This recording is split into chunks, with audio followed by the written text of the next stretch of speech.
샬롬, 반갑습니다. 오늘은 안드레에 대한 말씀을 드리려고 하는데, 혹시 찰스 콜슨이라는 분을 아세요? 미국 사람들은 잘 아는 사람인데, 닉슨 대통령 시절에 대통령 보좌관을 하면서 당시에 워싱턴 정가를 좌지우지할 정도로 권세가 대단한 사람이었습니다. 그런데 이 사람이 얼마나 냉철했던지 목적을 달성하기 위해선 자기 어머니 시체라도 팔 사람이라고 이런 소문이 돌 정도였습니다. 그랬던 그가 워터게이트 사건으로 옥에 갇히게 됩니다. 그때 이제 3명의 상원의원이 그에게 복음을 전하려고 애를 썼는데, 미국은 이 상원에도 있고 하원에도 있고 이 복음을 전하는 그룹들이 있습니다. 날마다 시간을 정해서 콜슨을 위해서 기도했고, 정기적으로 그를 찾아가서 위로하면서 책을 줬습니다. 콜슨은 이들의 헌신에 감사는 하면서도 사실 하나님에 대해서는 전혀 마음을 열지 않고 있었는데, 이제 이걸 안타깝게 여기던 키아라는 상원의원이 형 집행 기간이 약 7개월 정도 남았을 때 콜슨을 위해서 기도하던 중에 미국의 법조문 가운데 다른 사람을 대신해서 감옥의 형기를 치를 수 있다는 특수 법조문이 생각이 난 거예요. 그래서 콜슨을 위해서 대신 옥살이를 해야 되겠다는 생각을 하게 됩니다. 키에는 전직이 변호사였기 때문에 정확한 절차를 밟아가지고 법원에 대신 형기를 치를 수 있도록 해달라고 신청을 했지만 거절당하게 되고, 그래서 키에는 콜슨에게 하나님의 사랑을 전할 절호의 찬스를 잃은 것으로 생각하고 실망을 했는데요. 그런데 키의 노력이 헛되지 않았습니다. 얼마 뒤 정치 동료들을 통해서 이 내용을 들은 콜슨이 이 일에 굉장히 충격을 받습니다. 그리고는 마침내 마음을 열고 복음을 받아들이게 됩니다. 동료의 값없이 베푸는 사랑으로 인해 그는 이기적이고 교만하기 짝이 없었던 자신에 대해서 철저히 회개를 한 후에 자기도 누군가에게 그런 사랑을 베풀겠다는 마음을 먹게 됩니다. 그리고는 감옥에 갇혀있는 그가 사랑을 베풀 수 있는 대상은 오로지 그 동료 죄수들밖에 없었기 때문에, 그래서 그는 어떻게 하면 저들을 사랑할 수 있을까를 기도한 뒤에 죄수들이 제일 싫어하는 빨래를 자청해서 하기 시작했는데, 처음에는 그의 그런 태도를 진심으로 받아들이지 않았다고 합니다. 그런 다른 속셈이 있을 거라고만 생각을 했는데, 점점 시간이 지나면서 자신들의 빈정거림에도 전혀 아랑곳하지 않고 한결같이 봉사하는 그 콜슨의 모습을 보고 하나둘씩 감동을 받기 시작합니다. 그리고는 그와 더불어서 기도 모임을 시작하고 또 깊은 신앙의 교제를 나누게 됩니다.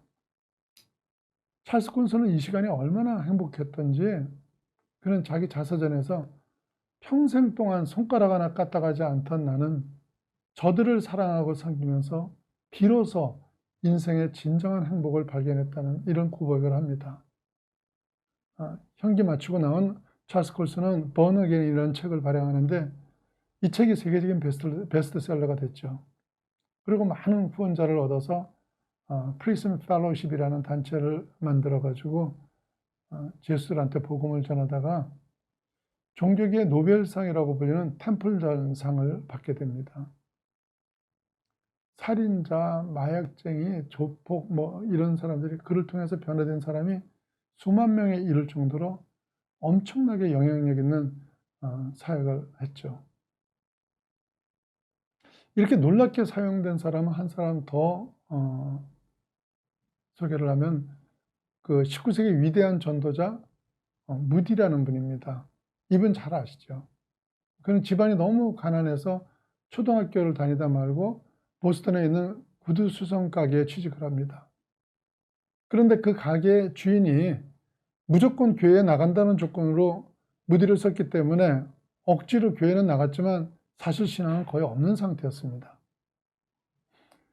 그러다 그의 신앙이 놀랍게 변하는 터닝 포인트가 있게 되는데, 교회 학교에서 그를 가르치던 에드워드 킴볼 선생이 무디가 일하는 구두가게를 찾아간 것입니다.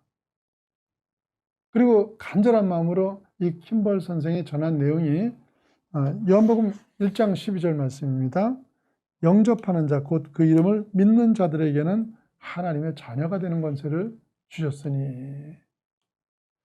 킴볼 선생이 사랑으로 전한 이 짧은 메시지에 무디는 자신이 하나님의 자녀라는 분명한 믿음이 생기게 되고, 그 뒤에 알파벳도 제대로 모르는 무디를 헌신적으로 가르치신 킴볼 선생의 가르침으로 시대를 흔드는 강력한 전도자의 삶을 살게 됩니다.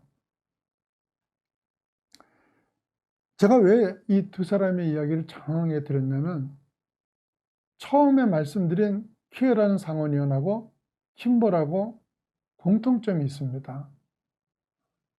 본인들은 세상이 전혀 그 이름을 기억하지 못하는 평범한 신앙인이었지만, 이들은 각각 그 시대에 막강히 영향을 끼치는 기독교인을 하나님 앞으로 인도했던 것입니다.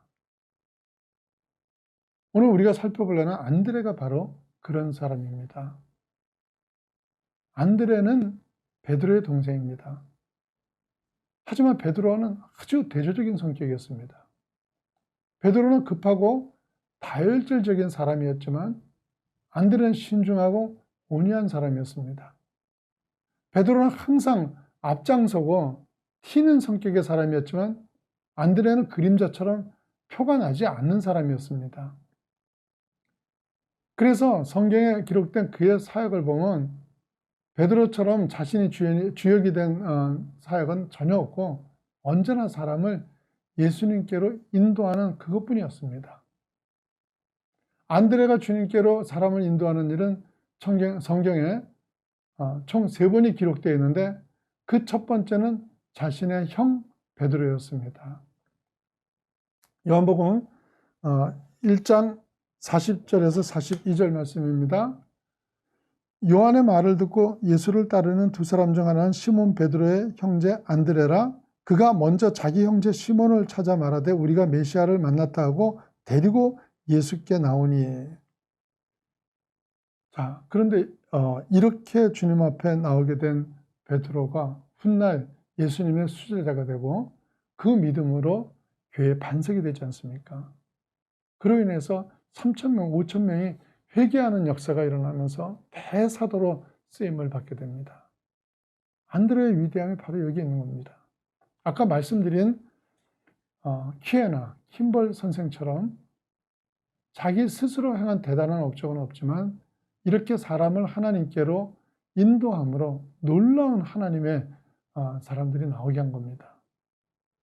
두 번째 사람을 인도한 건 오병이어의 사건입니다. 예수님의 설교를 듣기 위해서 수많은 사람들이 들판에 모였을 때 주님은 그들의 허기짐을 염려하십니다. 그때 안드레는 어린 소년 한 명을 예수님 앞으로 데리고 와서 소년의 도시락인 듯 싶은 물고기 2마리와 떡 5조각을 쑥 내밉니다. 요한복음 6장 8절과 9절 말씀입니다.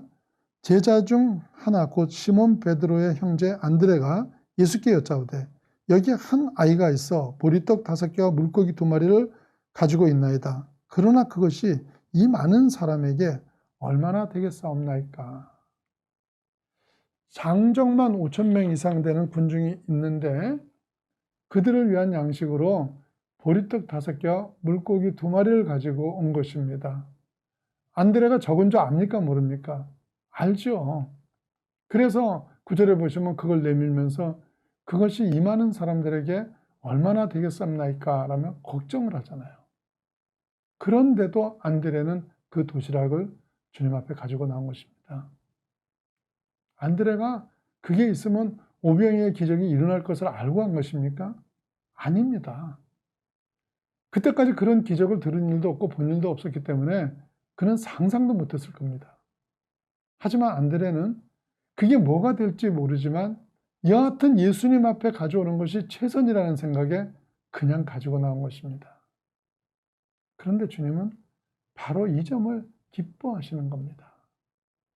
하나님의 백성은 하나님 앞에 나올 때 답을 가지고 나오는 것이 아닙니다. 그냥 대책 없이 나오는 거예요.